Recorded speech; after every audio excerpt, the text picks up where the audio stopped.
Well, the new year is dominated by concerns about the NHS and rail strikes. Of course, joining us now is the Transport Secretary Mark Harper. Harper, Happy New Year to you. Good morning, Happy New Year to you. We're going to come on to the rail strikes, of course, in a moment, but I want to start with the A&E. I don't know if you've been watching our show this morning. We had a chap on called Matthew Simpson who talked about his wife, Teresa, who died waiting 16 hours at A&E. I mean, what do you say to a family like that who's had to wait all that time to get treated in our health service? Well, look, I didn't see the package, but obviously my enormous sympathies are with that family, and that's clearly not an acceptable length of time for anybody to wait. And I recognise that the health service is under pressure this winter. That's why the government's made extra resources available, not actually just for the health service, but also, importantly, for social care, to make sure that people who are well enough to leave hospital are able to do so. We made extra resources available so that that help can get onto the front line, and that's what I know ministers are working very hard to do. So I accept it's tough at the moment because we're dealing with the results of the pandemic, high level of flu and the normal winter pressures on top of that. But that's why we've made those extra resources available. Aren't helping families like Matthew Simpson's and not helping those families. You've seen reports, people having to wait 99 hours for treatment. Yes, and one of the real issues is about making sure that people who are well enough to leave hospital are able to leave. That's why it's important that the health and social care systems are working together. That's why we made £500 million, £500 million available before Christmas, and that money is getting to local councils and local health services so they can work together to get the system unblocked, and that's what will then feed through into a faster response into emergency departments and a faster response for ambulances. But when are people going to see that? Because it's not just that money. I mean, that money is very welcome, of course, everyone will say that, but this is years and years of underinvestment in the health service. No, well, look, I don't agree with that. We put extra money into the health service every single year, and there's record levels of investment into the health service in real terms. We've got thousands more doctors and thousands more nurses working in the health service. You know, there are 130,000 vacancies in the health service. There are huge discrepancies in those figures. Well, no, look, there are significantly more doctors and nurses working in the health service. We do think it's important to look at workforce in the long term. That's why the Chancellor set that out in the autumn statement, and that's why the health service is working on that long-term workforce plan at the moment, which will be published in the coming months. OK, let's come on to your brief and the transport strikes. There was reporting before Christmas that ministers had got involved at the last minute and had put a block on a deal being signed between the union and the rail delivery groups. Is that true? No, that absolutely isn't true. And in fact, since I became Transport Secretary a couple of months ago, I met all the union leaders.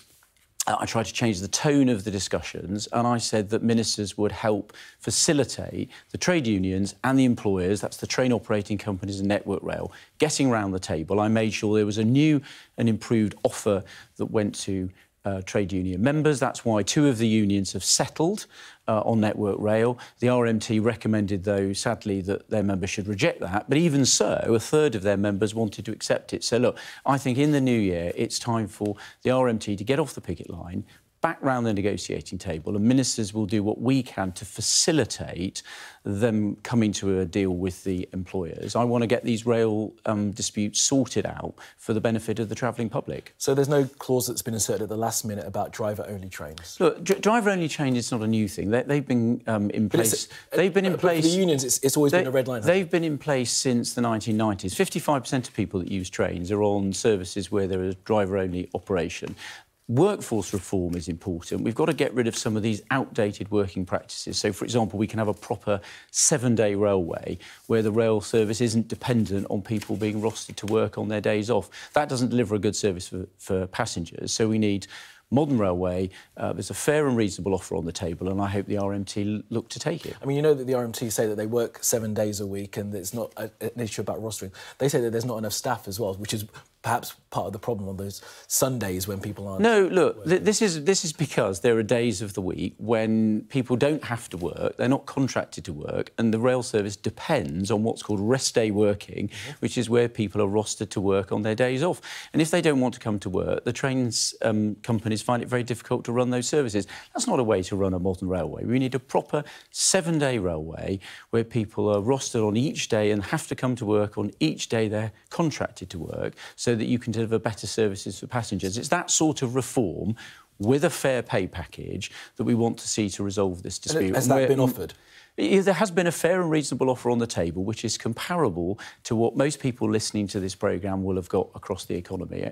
2 trade unions accepted that offer from Network Rail.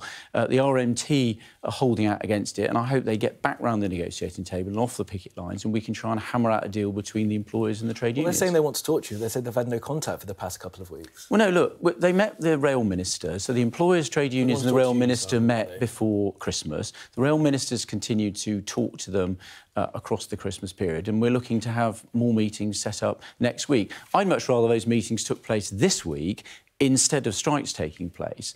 And that would be my message to the trade unions. Why aren't they taking place this week, then? Well, because the trade unions... It's your gift to organise those meetings. Because surely. the trade unions decided they wanted to go on strike this week, which is deeply unhelpful, damages the rail industry, damages the interests of the people that work in it.